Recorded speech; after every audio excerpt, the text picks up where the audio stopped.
Hey, beautiful. Thank you for tuning in today. I'm always excited. So I'm really excited for this episode. And this has been a really big theme that I've been moving through. It's something that has been presenting itself to me many times in my life in the past couple months. And I've had a choice point.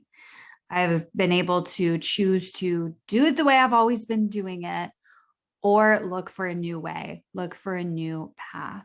And what I'm talking about today is really this path of self acceptance, accepting yourself as you are today, right here, right now, and knowing that you're in the perfect place at the perfect time. Now, this is easier said than done, right? This probably sounds really lovely to you. You're like, yeah, Valerie, that sounds great. I can accept myself. Sure. But what does that mean? So, when I'm looking back on my life, there's a couple moments that really stick out to me. The first was likely when I was in my early 20s and I and I wouldn't even say, I mean, yes, I guess you could call it an eating disorder. I was under eating a ton. I was still eating a little bit, but I dropped down to a very low weight. This was when I was living in San Francisco. Felt like I had no control in my life. I was partying every weekend, and that was my way of just having this control. It was like I could be, in control of how much food I'm eating. And if I don't eat this much that day, then I'm going to look smaller. And I remember really loving the compliments I got from people. Oh, you look so good. And that was only feedback I would listen to when people would tell me, you need to eat more, you're so thin. Where I was at in my life at that point was I was like, yeah, like exactly, like perfect, even though people were concerned about me. And that really stemmed from a lack of self acceptance within my body. It wasn't a place where I was like, oh, great. I want to be as healthy as possible. I want to nurture my body. And like the way I look is going to be a reflection of how I feel about myself on the inside. That's not where I was at in my life. I was not at that place of emotional, honestly, a little bit of maturity to really feel that and feel love for my body. When I looked in the mirror, I saw something that needed to change and I said mean words to it. And then I eventually, to be completely truthful, and I know that this is not the case for everyone, and I understand that people, have can have that disease where, they are starving themselves or body dysmorphia. And for me, it was like the self-talk in my head was just really not positive. And I moved to a place where I really was, I basically got to this place of feeling like I needed to work out all the time. I did let go of under eating and kind of starving myself, frankly. I was able to let go of that.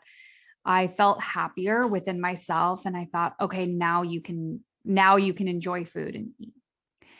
And I started putting weight back on and I really didn't notice. I was in a better place. But then a few years later, I got to this place where I became obsessive with working out all the time and making sure, doing my best to really look good. I would exercise with the fear in my mind of if you miss a day or if you took a day off or if you don't get here 4 times a week, then you're going to have a price to pay.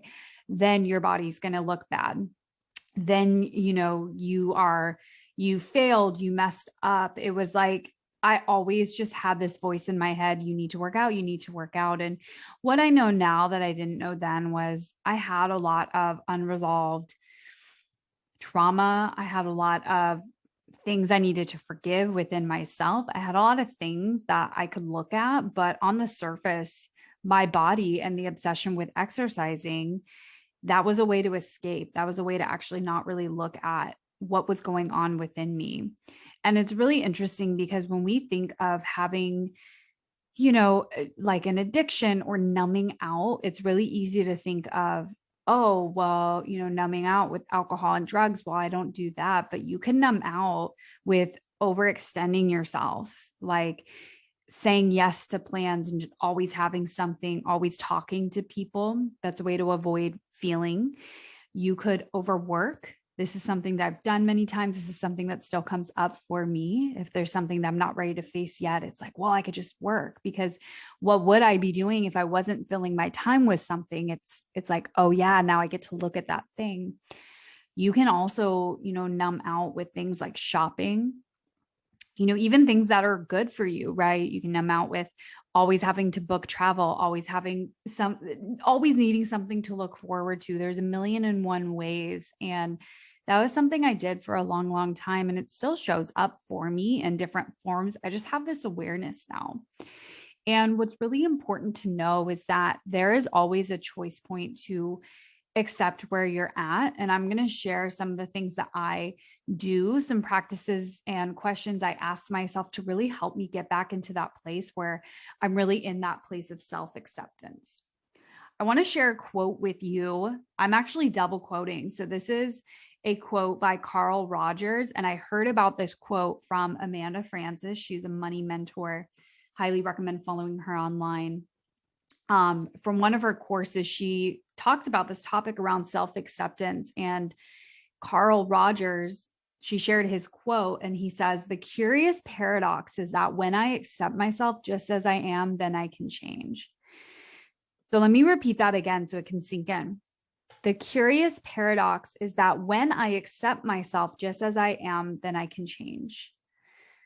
The way I interpret it, the meaning I take is that trying to make a change from a place of lack or self-hatred, or I'm not doing enough, I should be doing this more, I did this wrong, I messed up.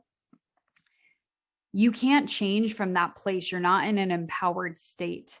You're not in this place of acceptance of, well, this is what I've been doing in the past, and I'm, this is who I am, and I love myself, and I want better. I want something different.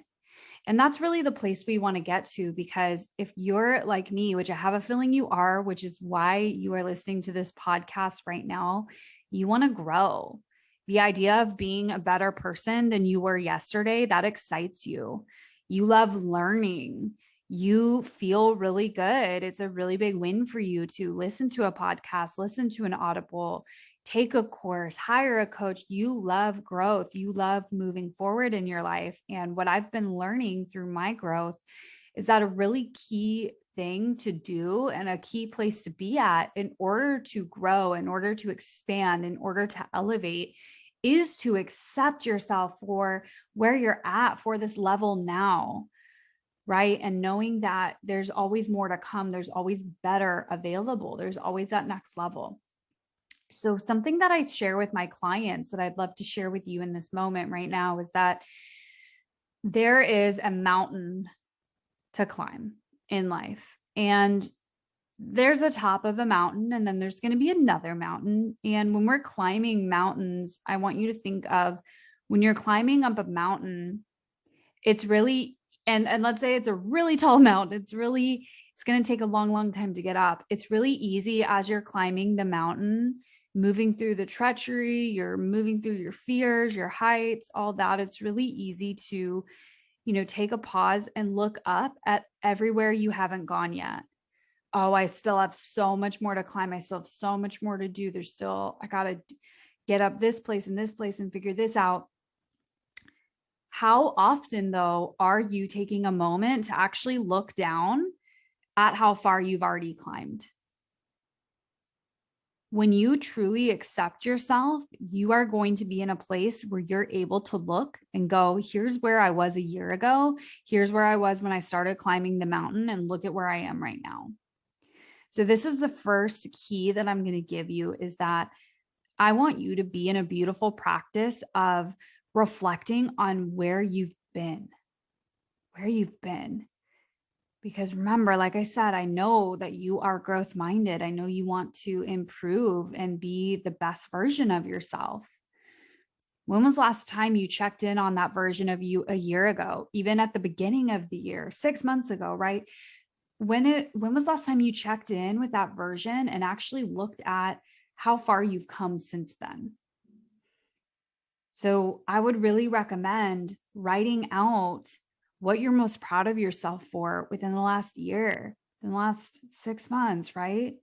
How far have you come? What are some of the things that you used to worry about every single day of your life last year that aren't even a thought?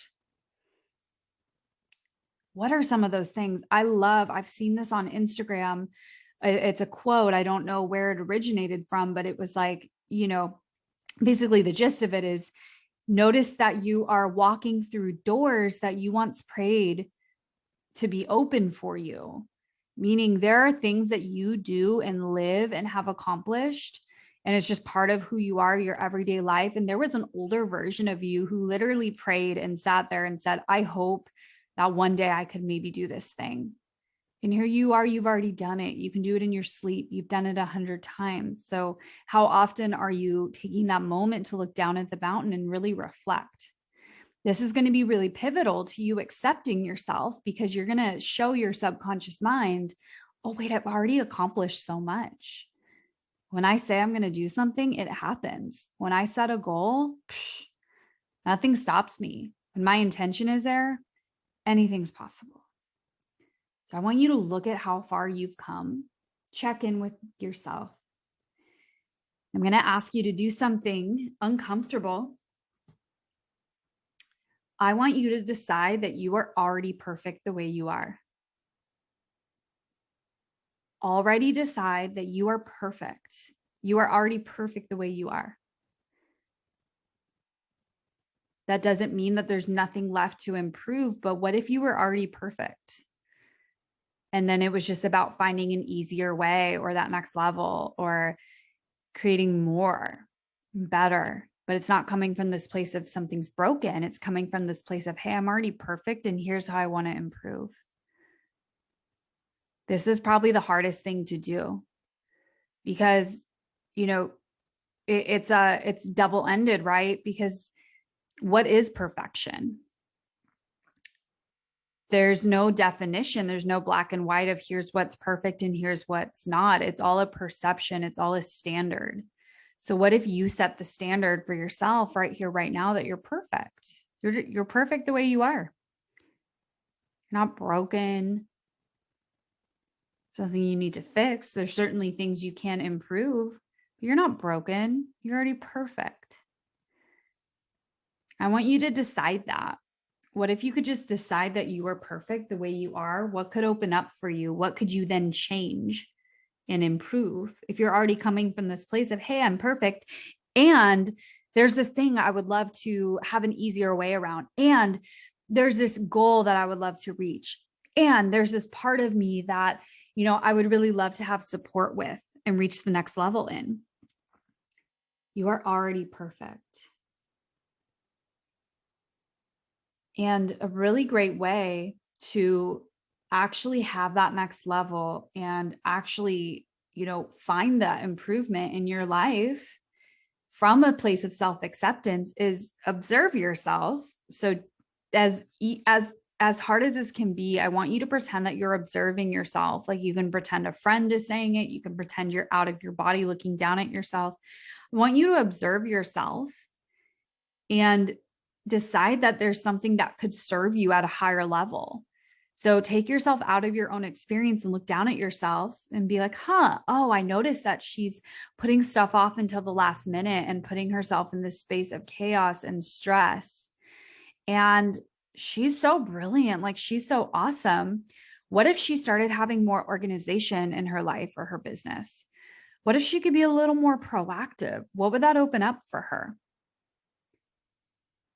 Or you can take yourself out of your experience and go, oh, she seems to be having a lot of beliefs getting in her way, telling her she can't have what she wants, telling her she can't have the relationship she wants, telling her she can't have the business that she wants. What if there was a way that she could learn a process to help shift those beliefs and then focus on what it is she wants, focus on the positivity there? And you can say to yourself, blank doesn't make me feel good. What would actually feel better than this? Believing that I'm unable to get the things I want. That doesn't make me feel good. What would I rather believe? Believing that I can't make enough money before it's gone, that doesn't feel good. What would actually feel better? Believing that I can't have the partner of my dreams because I'm in the wrong city, that doesn't make me feel good. So, what would make me feel better? Always be in the question of that. You are such a beautiful woman. You are so ambitious. You're so hardworking. You're so dedicated. You're wanting to trust your intuition. And this is the most beautiful place to start, is that place of self-acceptance. I'm perfect the way I am. I love myself. And because I love myself, I know there's always more. I know there's always something to grow from. I know there's always something to heal from. I know there's another boundary I can put into place for my self-love. I'm already amazing. I'm beautiful. I'm such a gift. I'm a miracle. And I'm ready for more. But I love myself. So I'm going to grow. I'm going to reach my goals. I'm going to celebrate from a place of already loving and accepting myself. And I just know that there's more. I know that there's always, always more available. So I want you to try this. And I would love, love, love for you to send me a message on Instagram at The Mindful Babe. Let me know your takeaway from this episode. Let me know what you've tried. Let me know what felt like an aha for you. I always love hearing from you. I always want to know what's landing, what's resonating with you. And I just want to see you love and accept yourself and be in this beautiful place of knowing that you are enough, because you are. You're so worth it. You're so worth learning how to love and accept yourself in a deeper, deeper way. Please let me know if you love this episode. I cannot wait to see you next week, and I hope you have an amazing day. Love you.